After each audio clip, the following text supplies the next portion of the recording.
అన్ని తిరోగమనంలో ఉంటే ఈ పెద్ద మనిషి ఏమంటాడు? పిల్లలి సంపద 3వ చైల్డ్ కి 30,000 రూపాయలు పుట్టిన వెంటనే ఇస్తాం. 4వ చైల్డ్ కి 40,000 రూపాయలు ఇస్తాం.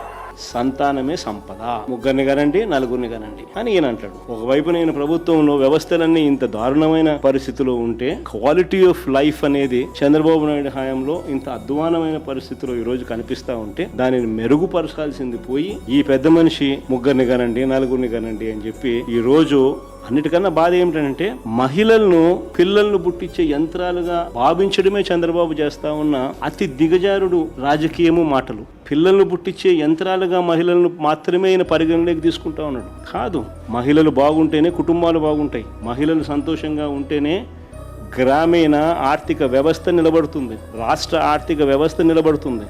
కుటుంబాలు బాగుండాలని అంటే మహిళలు బాగుండాలి. వారి చిరునవ్వుతో ఉంటేనే కుటుంబాలు బాగుంటాయి. చంద్రబాబు నాయుడు గారు మాత్రం మహిళలను కేవలం పిల్లలను పుట్టించే యంత్రాలుగా మాత్రమే చూడడం అంటే ఇంతకన్నా దారుణమైన పరిస్థితి బహుశా రాష్ట్రంలో ఎప్పుడూ ఉండదు.